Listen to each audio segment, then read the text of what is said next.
بسم اللہ الرحمن الرحیم۔ ایک بار حضرت صلی اللہ علیہ وسلم لوگوں میں بیٹھے ہوئے ان سے باتیں کر رہے تھے۔ اتنے میں ایک دیہاتی آپ کے پاس آیا اور پوچھنے لگا کہ قیامت کب آئے گی۔ آپ صلی اللہ علیہ وسلم اپنی گفتگو میں مصروف رہے۔ بعض لوگ جو مجلس میں تھے کہنے لگے آپ صلی اللہ علیہ وسلم نے دیہاتی کی بات سنی لیکن پسند نہیں کی، اور بعض کہنے لگے کہ نہیں بلکہ آپ نے اس کی بات سنی ہی نہیں۔ جب آپ اپنی باتیں پوری کر چکے تو میں سمجھتا ہوں کہ آپ صلی اللہ علیہ وسلم نے یوں فرمایا، وہ قیامت کے بارے میں پوچھنے والا کہاں گیا؟ اس دیہاتی نے کہا حضور میں موجود ہوں۔ آپ نے فرمایا کہ جب امانت ایمانداری دنیا سے اٹھ جائے تو قیامت قائم ہونے کا انتظار کر۔ اس نے کہا ایمانداری اٹھنے کا کیا مطلب ہے؟ آپ صلی اللہ علیہ وسلم نے فرمایا کہ جب حکومت کے کاروبار نالائق لوگوں کو سونپ دیے جائیں تو قیامت کا انتظار کر۔ صحیح بخاری حدیث نمبر 59۔ عبداللہ بن عمر نے کہا کہ ایک سفر میں جو ہم نے کیا تھا حضرت صلی اللہ علیہ وسلم ہم سے پیچھے رہ گئے، اور آپ صلی اللہ علیہ وسلم ہم سے اس وقت ملے جب عصر کی نماز کا وقت آن پہنچا تھا۔ ہم جلدی جلدی وضو کر رہے تھے، بس پاؤں کو خوب دھونے کے بدل ہم یوں ہی سا دھو رہے تھے۔ یہ حال دیکھ کر آپ صلی اللہ علیہ وسلم نے بلند آواز سے پکارا، دیکھو ایڑیوں کی خرابی دوزخ سے ہونے والی ہے۔ 2 یا 3 بار آپ صلی اللہ علیہ وسلم نے یوں ہی بلند آواز سے فرمایا۔ صحیح بخاری حدیث نمبر 60۔ حضرت صلی اللہ علیہ وسلم نے فرمایا، درختوں میں ایک درخت ایسا ہے کہ اس کے پتے نہیں جھڑتے، اور مسلمان کی مثال اسی درخت کی سی ہے، بتاؤ وہ کون سا درخت ہے؟ یہ سن کر لوگوں کا خیال جنگل کی طرف دوڑا۔ عبداللہ رضی اللہ تعالیٰ عنہ نے کہا میرے دل میں آیا کہ وہ کھجور کا درخت ہے، مگر میں اپنی کم سنی کی شرم سے نہ بولا۔ آخر صحابہ نے حضرت صلی اللہ علیہ وسلم سے پوچھا کہ وہ کون سا درخت ہے؟ آپ نے فرمایا وہ کھجور کا درخت ہے۔ صحیح بخاری حدیث نمبر 61۔ حضرت صلی اللہ علیہ وسلم نے فرمایا، درختوں میں سے ایک درخت ایسا ہے کہ اس کے پتے نہیں جھڑتے، اور مسلمان کی بھی یہی مثال ہے، بتلاؤ وہ کون سا درخت ہے؟ یہ سن کر لوگوں کے خیالات جنگل کے درختوں میں چلے گئے۔ عبداللہ نے کہا کہ میرے دل میں آیا کہ بتلا دوں کہ وہ کھجور کا درخت ہے، لیکن وہاں بہت بزرگ موجود تھے اس لیے مجھ کو شرم آئی۔ آخر صحابہ نے عرض کیا یا رسول اللہ آپ ہی بیان فرما دیجئے۔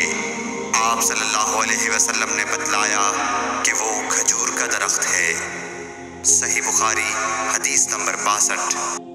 حضرت صلی اللہ علیہ وآلہ وسلم ایک بار مسجد میں بیٹھے ہوئے تھے۔ اتنے میں ایک شخص اونٹ پر سوار ہو کر آیا اور اونٹ کو مسجد میں بٹھا کر باندھ دیا۔ پھر پوچھنے لگا بھائیو تم لوگوں میں محمد کون سے ہیں؟ حضرت صلی اللہ علیہ وسلم اس وقت لوگوں میں تکیہ لگائے بیٹھے ہوئے تھے۔ ہم نے کہا حضرت محمد صلی اللہ علیہ وسلم یہ سفید رنگ والے بزرگ ہیں جو تکیہ لگائے ہوئے تشریف فرما ہیں۔ تب وہ آپ سے مخاطب ہوا کہ اے عبد المطلب کے فرزند، آپ صلی اللہ علیہ وسلم نے فرمایا کہو میں آپ کی بات سن رہا ہوں۔ وہ بولا میں آپ سے کچھ دینی باتیں دریافت کرنا چاہتا ہوں، اور ذرا سختی سے بھی پوچھوں گا تو آپ اپنے دل میں برا نہ مانیے گا۔ آپ صلی اللہ علیہ وسلم نے فرمایا نہیں، جو تمہارا دل چاہے پوچھو۔ تب اس نے کہا کہ میں آپ کے رب اور اگلے لوگوں کے رب تبارک و تعالیٰ کی قسم دے کر پوچھتا ہوں، کیا آپ کو اللہ نے دنیا کے سب لوگوں کی طرف رسول بنا کر بھیجا ہے؟ آپ صلی اللہ علیہ وسلم نے فرمایا ہاں یا میرے اللہ۔ پھر اس نے کہا میں آپ کو اللہ کی قسم دیتا ہوں، کیا اللہ نے آپ کو رات دن میں 5 نمازیں پڑھنے کا حکم فرمایا ہے؟ آپ صلی اللہ علیہ وسلم نے فرمایا ہاں یا میرے اللہ۔ پھر کہنے لگا میں آپ کو اللہ کی قسم دے کر پوچھتا ہوں کہ کیا اللہ نے آپ کو یہ حکم دیا ہے کہ سال بھر میں اس مہینے رمضان کے روزے رکھو؟ آپ صلی اللہ علیہ وسلم نے فرمایا ہاں یا میرے اللہ۔ پھر کہنے لگا میں آپ کو اللہ کی قسم دے کر پوچھتا ہوں کہ کیا اللہ نے آپ کو یہ حکم دیا ہے کہ آپ ہم میں سے جو مالدار لوگ ہیں ان سے زکوٰۃ وصول کر کے ہمارے محتاجوں میں بانٹ دیا کریں؟ حضرت صلی اللہ علیہ وسلم نے فرمایا ہاں یا میرے اللہ۔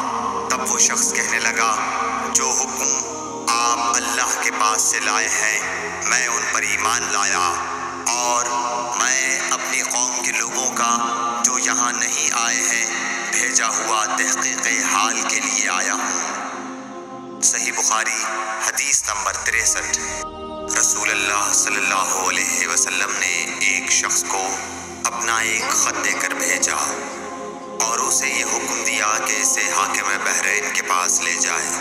بحرین کے حاکم نے وہ خط کسریٰ شاہ ایران کے پاس بھیج دیا۔ جس وقت اس نے وہ خط پڑھا تو چاک کر ڈالا۔ راوی کہتے ہیں اور میرا خیال ہے کہ ابن مصیب نے اس کے بعد مجھ سے کہا کہ اس واقعے کو سن کر رسول اللہ صلی اللہ علیہ وسلم نے اہل ایران کے لیے بد دعا کی کہ وہ بھی چاک شدہ خط کی طرح ٹکڑے ٹکڑے ہو جائیں۔ اللہ نے بہت جلد اپنے سچے رسول صلی اللہ علیہ وسلم کی دعا کا اثر ظاہر کر دیا۔ صحیح بخاری حدیث نمبر 64۔ رسول اللہ صلی اللہ علیہ وسلم نے کسی بادشاہ کے نام دعوت اسلام دینے کے لیے ایک خط لکھا یا لکھنے کا ارادہ کیا تو آپ صلی اللہ علیہ وسلم سے کہا گیا کہ وہ بغیر مہر کے خط نہیں پڑھتے، یعنی بے مہر کے خط کو مستند نہیں سمجھتے۔ تب آپ صلی اللہ علیہ وسلم نے چاندی کی انگوٹھی بنوائی جس میں محمد الرسول اللہ کندہ تھا۔ صحیح بخاری حدیث نمبر 65۔ ایک مرتبہ رسول اللہ صلی اللہ علیہ وسلم مسجد میں تشریف فرما تھے اور لوگ آپ صلی اللہ علیہ وسلم کے ارد گرد بیٹھے ہوئے تھے کہ 3 آدمی وہاں آئے۔ ان میں سے 2 رسول اللہ صلی اللہ علیہ وسلم کے سامنے پہنچ گئے اور ایک واپس چلا گیا۔ پھر وہ دونوں رسول اللہ صلی اللہ علیہ وسلم کے سامنے کھڑے ہو گئے۔ اس کے بعد ان میں سے ایک نے جب مجلس میں ایک جگہ کچھ گنجائش دیکھی تو وہاں بیٹھ گیا، اور دوسرا اہل مجلس کے پیچھے بیٹھ گیا، اور تیسرا جو تھا وہ لوٹ گیا۔ تو جب رسول اللہ صلی اللہ علیہ وسلم اپنی گفتگو سے فارغ ہوئے تو صحابہ رضی اللہ عنہم سے فرمایا کیا تمہیں 3 آدمیوں کے بارے میں نہ بتاؤں؟ تو سنو۔ ان میں سے ایک نے اللہ سے پناہ چاہی، اللہ نے اسے پناہ دی، اور دوسرے کو شرم آئی تو اللہ بھی اس سے شرمایا کہ اسے بھی بخش دیا، اور تیسرے شخص نے منہ موڑا، اللہ نے بھی اس سے منہ موڑ لیا۔ صحیح بخاری حدیث نمبر 66۔ رسول اللہ صلی اللہ علیہ وسلم اپنے اونٹ پر بیٹھے ہوئے تھے اور ایک شخص نے اس کی نکیل تھام رکھی تھی۔ آپ صلی اللہ علیہ وسلم نے پوچھا آج یہ کون سا دن ہے؟ ہم خاموش رہے حتیٰ کہ ہم سمجھے کہ آج کے دن کا آپ کوئی دوسرا نام اس کے نام کے علاوہ تجویز فرمائیں گے۔ پھر آپ صلی اللہ علیہ وسلم نے فرمایا کیا آج قربانی کا دن نہیں ہے؟ ہم نے عرض کیا بے شک۔ اس کے بعد آپ صلی اللہ علیہ وسلم نے فرمایا یہ کون سا مہینہ ہے؟ ہم اس پر بھی خاموش رہے اور یہی سمجھے کہ اس مہینے کا بھی آپ اس کے نام کے علاوہ کوئی دوسرا نام تجویز فرمائیں گے۔ پھر آپ صلی اللہ علیہ وسلم نے فرمایا کیا یہ ذو الحجہ کا مہینہ نہیں ہے؟ ہم نے عرض کیا بے شک۔ آپ صلی اللہ علیہ وسلم نے فرمایا تو یقیناً تمہاری جانیں اور تمہارے مال اور تمہاری آبرو تمہارے درمیان اسی طرح حرام ہے جس طرح آج کے دن کی حرمت تمہارے اس مہینے اور اس شہر میں ہے۔ بس جو شخص حاضر ہے اسے چاہیے کہ غائب کو یہ بات پہنچا دے کہ کیونکہ ایسا ممکن ہے کہ جو شخص یہاں موجود ہے وہ ایسے شخص کو یہ خبر پہنچائے جو اس سے زیادہ یاد رکھنے والا ہو۔ صحیح بخاری حدیث نمبر 67۔ رسول اللہ صلی اللہ علیہ وسلم نے ہمیں نصیحت فرمانے کے لیے کچھ دن مقرر کر دیے تھے، اس ڈر سے کہ کہیں ہم کبھی دخاطر نہ ہو جائیں۔ صحیح بخاری حدیث نمبر 68۔ آپ صلی اللہ علیہ وآلہ وسلم نے فرمایا، آسانی کرو اور سختی نہ کرو، اور خوش کرو اور نفرت نہ دلاؤ۔ صحیح بخاری حدیث نمبر 69۔ عبداللہ ابن مسعود ہر جمعرات کے دن لوگوں کو واعظ سنایا کرتے تھے۔ ایک آدمی نے ان سے کہا، اے ابو عبد الرحمن، میں چاہتا ہوں کہ تم ہمیں ہر روز واعظ سنایا کرو۔ انہوں نے فرمایا، تو سن لو کہ مجھے اس امر سے کوئی چیز مانع ہے تو یہ کہ میں یہ بات پسند نہیں کرتا کہ کہیں تم تنگ نہ ہو جاؤ، اور میں واعظ میں تمہاری فرصت کا وقت تلاش کیا کرتا ہوں۔ جیسا کہ رسول اللہ صلی اللہ علیہ وسلم اس خیال سے کہ ہم کبھی دخاطر نہ ہو جائیں واعظ کے لیے ہمارے اوقات فرصت کا خیال رکھتے تھے۔ صحیح بخاری حدیث نمبر 70۔ رسول اللہ صلی اللہ علیہ وسلم نے فرمایا، جس شخص کے ساتھ اللہ تعالی بھلائی کا ارادہ کرے اسے دین کی سمجھ عنایت فرما دیتا ہے، اور میں تو محض تقسیم کرنے والا ہوں، دینے والا تو اللہ ہی ہے، اور یہ امت ہمیشہ اللہ کے حکم پر قائم رہے گی، اور جو شخص ان کی مخالفت کرے گا انہیں نقصان نہیں پہنچا سکے گا یہاں تک کہ اللہ کا حکم قیامت آ جائے اور یہ عالم فنا ہو جائے۔ صحیح بخاری حدیث نمبر 71۔ عبداللہ بن عمر رضی اللہ تعالی عنہ کہتے تھے کہ ہم رسول اللہ صلی اللہ علیہ وسلم کی خدمت میں حاضر تھے کہ آپ صلی اللہ علیہ وسلم کے پاس کھجور کا ایک گابھا لایا گیا۔ اسے دیکھ کر آپ نے فرمایا کہ درختوں میں ایک درخت ایسا ہے اس کی مثال مسلمان کی طرح ہے۔ ابن عمر کہتے ہیں کہ یہ سن کر میں نے ارادہ کیا کہ عرض کروں کہ وہ درخت کھجور کا ہے، مگر چونکہ میں سب میں چھوٹا تھا اس لیے خاموش رہا۔ پھر رسول اللہ صلی اللہ علیہ وسلم نے خود ہی فرمایا کہ وہ کھجور ہے۔ صحیح بخاری حدیث نمبر 72۔ رسول اللہ صلی اللہ علیہ وسلم کا ارشاد ہے کہ حسد صرف دو باتوں میں جائز ہے، ایک تو اس شخص کے بارے میں جسے اللہ نے دولت دی ہو اور وہ اس دولت کو راہ حق میں خرچ کرنے پر بھی قدرت رکھتا ہو، اور ایک اس شخص کے بارے میں جسے اللہ نے حکمت کی دولت سے نوازا ہو اور وہ اس کے ذریعے سے فیصلہ کرتا ہو اور لوگوں کو اس حکمت کی تعلیم دیتا ہو۔ صحیح بخاری حدیث نمبر 73۔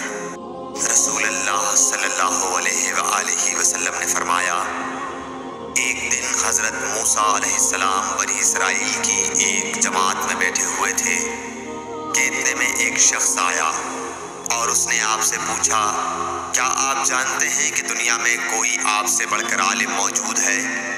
حضرت موسیٰ علیہ السلام نے فرمایا، نہیں۔ اس پر اللہ تعالیٰ نے حضرت موسیٰ علیہ السلام کے پاس وحی بھیجی کہ ہاں، ہمارا بندہ خضر ہے جس کا علم تم سے زیادہ ہے۔ حضرت موسیٰ علیہ السلام نے اللہ سے دریافت کیا کہ خضر علیہ السلام سے ملنے کی کیا صورت ہے؟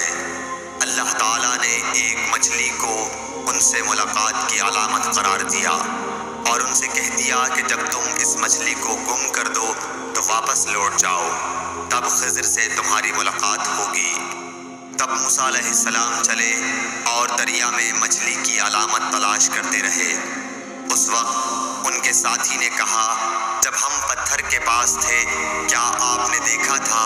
میں اس وقت مچھلی کا کہنا بھول گیا اور شیطان ہی نے مجھے اس کا ذکر بھلا دیا۔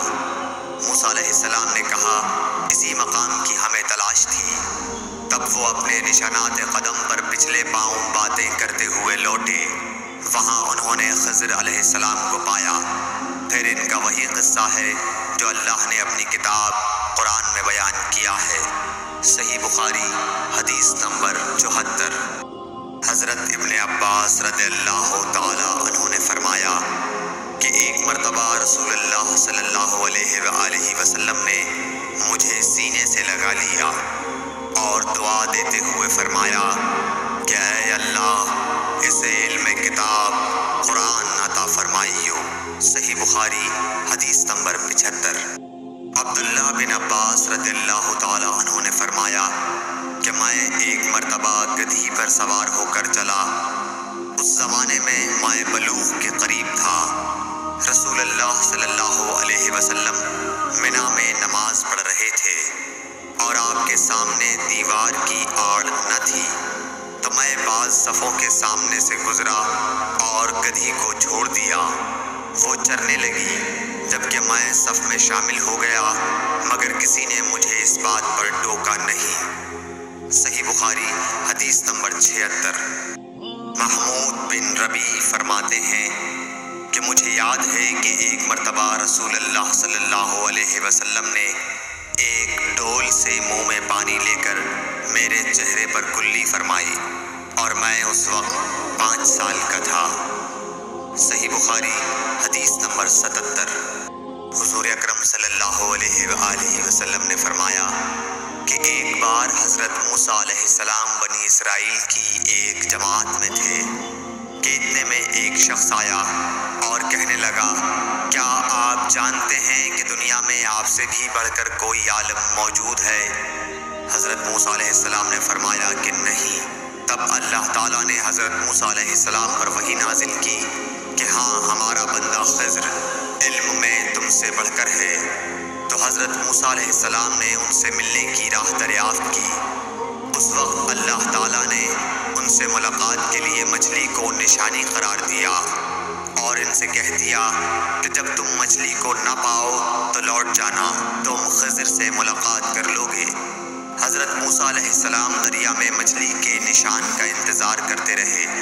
تب ان کے خادم نے ان سے کہا، کیا آپ نے دیکھا تھا کہ جب ہم پتھر کے پاس تھے تو میں وہاں مچھلی بھول گیا اور مجھے شیطان ہی نے غافل کر دیا؟ حضرت موسیٰ علیہ السلام نے کہا کہ ہم اسی مقام کے تو متلاشی تھے۔ تب وہ اپنے قدموں کے نشانوں پر باتیں کرتے ہوئے واپس لوٹے۔ وہاں خضر علیہ السلام کو انہوں نے پایا۔ پھر ان کا قصہ وہی ہے جو اللہ تعالیٰ نے اپنی کتاب میں بیان فرمایا ہے۔ صحیح بخاری حدیث نمبر 78۔ آپ صلی اللہ علیہ وآلہ وسلم نے فرمایا کہ اللہ تعالیٰ نے مجھے جس علم و ہدایت کے ساتھ بھیجا ہے اس کی مثال زبردست بارش کی سی ہے جو زمین پر خوب برسے۔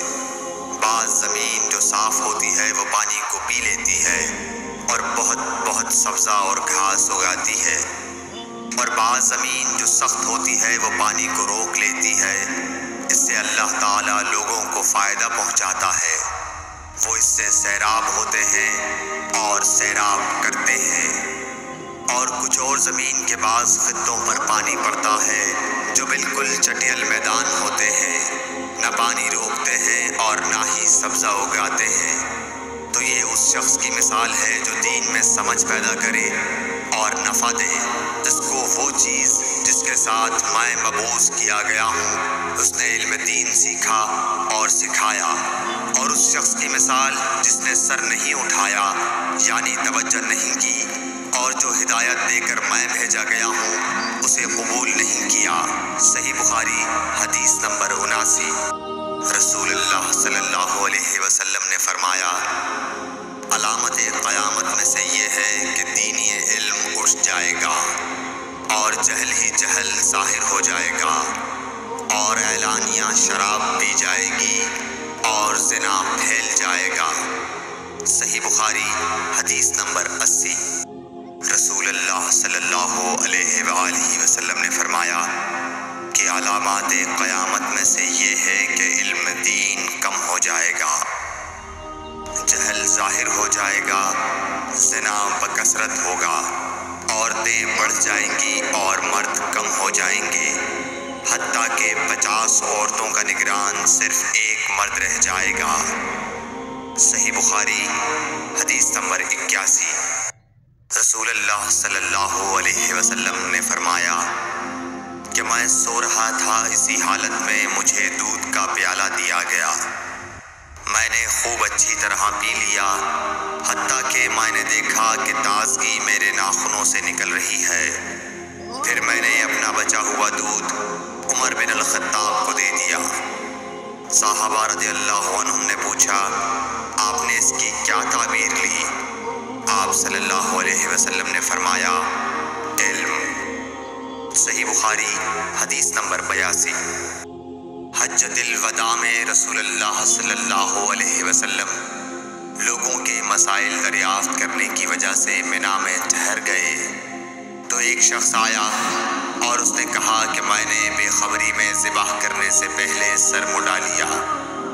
آپ صلی اللہ علیہ وسلم نے فرمایا، اب ذبح کر لے اور کچھ حرج نہیں۔ پھر دوسرا آدمی آیا، اس نے کہا کہ میں نے بے خبری میں رمی کرنے سے پہلے قربانی کر لی۔ آپ صلی اللہ علیہ وآلہ وسلم نے فرمایا، اب رمی کر لے اور پہلے کر دینے سے کچھ حرج نہیں۔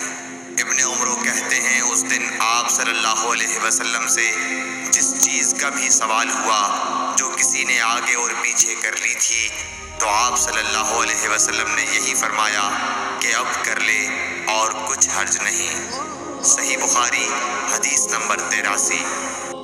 نبی صلی اللہ علیہ وسلم سے آپ کے آخری حج میں کسی نے پوچھا کہ میں نے رمی کرنے یعنی کنکر پھینکنے سے پہلے ذبح کر لیا۔ آپ صلی اللہ علیہ وسلم نے ہاتھ سے اشارہ کیا اور فرمایا، کچھ حرج نہیں۔ کسی نے کہا کہ میں نے ذبح سے پہلے حلق کر لیا۔ آپ صلی اللہ علیہ وسلم نے سر سے اشارہ فرما دیا کہ کچھ حرج نہیں۔ صحیح بخاری حدیث نمبر 84۔ آپ صلی اللہ علیہ وسلم نے فرمایا کہ ایک وقت ایسا آئے گا کہ جب علم اٹھا لیا جائے گا، جہالت اور فتنے پھیل جائیں گے اور حرج بڑھ جائے گا۔ آپ سے پوچھا گیا کہ یا رسول اللہ مراد ہے؟ آپ سے پوچھا گیا کہ یا رسول اللہ حرج سے کیا مراد ہے؟ آپ صلی اللہ علیہ وسلم نے اپنے ہاتھ کو حرکت دے کر فرمایا، اس طرح گویا آپ صلی اللہ علیہ وسلم نے اس سے قتل مراد لیا۔ صحیح بخاری حدیث نمبر 85۔